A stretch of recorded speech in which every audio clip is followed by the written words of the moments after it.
Alors, je voudrais vous partager ici une astuce que Loïc m'a partagée. C'est un abonné de ma chaîne et qui a trouvé une très très bonne idée pour un peu pallier un défaut du Wolfmix.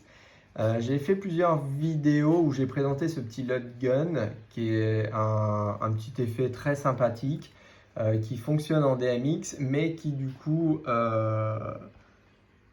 se décrit comme ça. Il a un canal pour tout ce qui est ouverture strobe, un canal pour les 4 couleurs, hein, parce que c'est 4 facettes, et un canal, le dernier, le 3, pour la rotation. Et en fait, j'avais montré à l'époque que quand j'avais paramétré donc, le LED gun sur le Wolf, et ben, j'avais été obligé de faire des live edits pour pouvoir contrôler ce fameux paramètre numéro 3, parce que bah, du coup le LED gun, lui, il ne gère pas le mouvement de ce type d'appareil. Donc tu es obligé d'aller dans le canal 3 et de sélectionner ta valeur et ainsi de suite. Et alors le gros inconvénient de ça, c'est que du coup tu es obligé de te faire plein de live edit. Avec les inconvénients du live edit, c'est que tu peux en appuyer sur plusieurs. Tu n'as pas, quand tu es sur le preset, et ben du coup le live edit prend le dessus. Enfin voilà, il y avait quand même pas mal d'inconvénients à utiliser cette méthode. Et du coup, il m'a, Loïc, du coup, que je remercie infiniment pour cette astuce, qui a eu le même souci que moi, a trouvé une parade. Donc je vais vous l'expliquer parce que ça mérite vraiment le partage et ça peut peut-être aider d'autres comme moi, Presta, qui ont des appareils avec une rotation mais qui n'est pas reconnu par le Wolfmix en l'état. Alors c'est pas trop compliqué, ce qu'il va falloir faire c'est aller changer la fixture. Donc là ce que j'ai fait pour mon exemple, c'est que donc, du coup mon LED gun est paramétré ici en groupe A de manière très classique et je vais en créer un autre. Donc pour ça on va dans projecteur, juste ici. Je vais donc dessus, je vais faire un petit plus, voilà. Et là, en fait, je vais rechercher la fixture du constructeur, donc on teste, LED gun, sauf qu'au lieu de faire addition 1, je vais aller modifier cette fixture. Donc pour modifier, il faut aller sur l'icône avec le petit crayon qui est là. Hop, voilà. Donc là, on va dessus.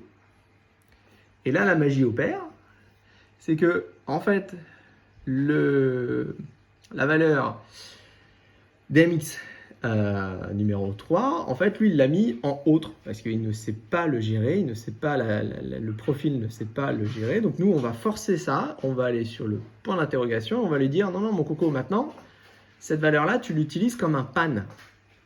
Donc, le gros avantage de l'utiliser comme un pan, c'est qu'on aura une variation de 0 à 255. Donc, on valide la modification quand ça clignote. Et voilà, donc là, on retrouve la fixture, dimmer, color et pan. Donc, qui représente, donc du coup, on reprend le strobe, les couleurs et la rotation. Je valide. C'est une nouvelle fixture, donc il me demande de la sauvegarder. Donc, je dis oui. Et cette fixture-là, une fois qu'elle a été modifiée, elle est à retrouver non plus dans le catalogue des fabricants, mais dans le Wolfmix, puisque c'est une donnée interne à vous que vous avez modifiée, et du coup, elle retrouve ici. Vous pouvez la renommer, vous pouvez la supprimer, peu importe. Mais là, dans mon cas, donc je la prends, je l'ajoute, et je la groupe en groupe B dans mon exemple. J'en ai mis une. Ok, donc jusque-là, tout est clair. Et là, voilà, la magie opère. Grâce à Loïc, on a un MoveFX de disponible, donc on le retrouve là, donc je rappelle, c'est deux LED gun pareil.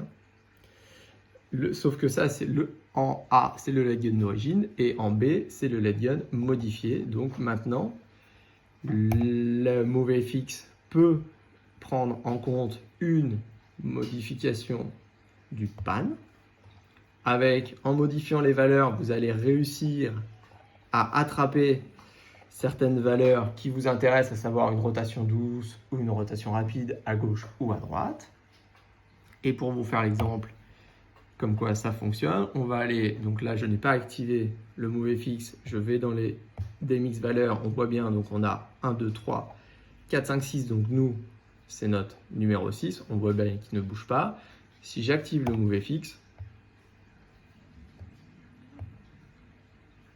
il bouge. Il est ici.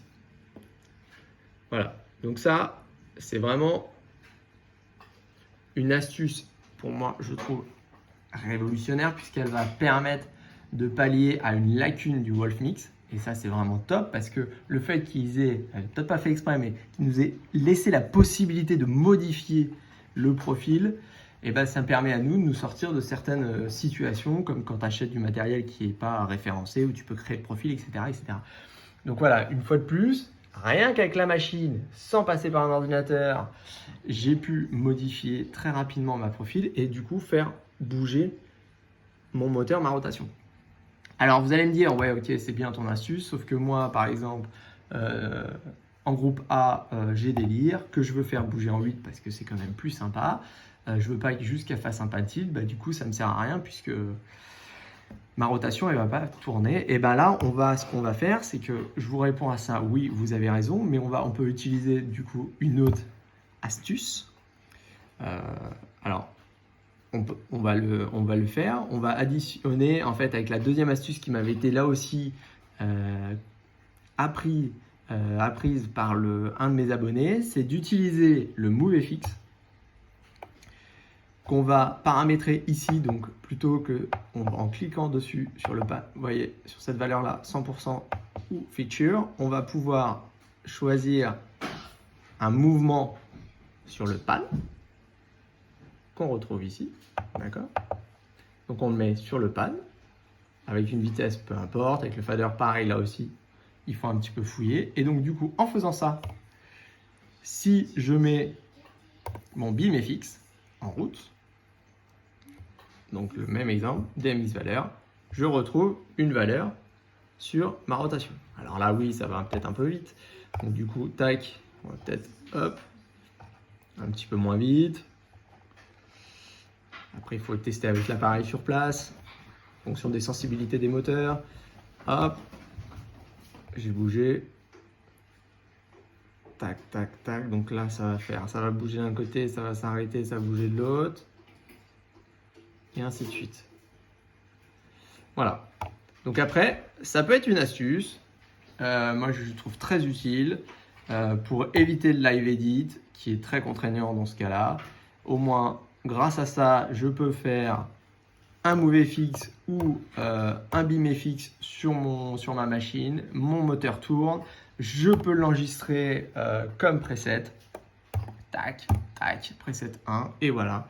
Et je sais que maintenant, mon appareil, il est plus limité comme avant. Mais au moins, je peux retrouver toutes ces fonctionnalités dessus. Donc ça, je remercie encore vraiment infiniment Loïc pour cette info, cette bonne idée. Et puis si vous avez d'autres astuces comme ça qui peuvent nous dépanner les uns les autres, n'hésitez pas à les partager. Et puis au moins comme ça sert à tout le monde. Amusez-vous bien, profitez bien du Wolfmix et bonne fête de fin d'année à tous.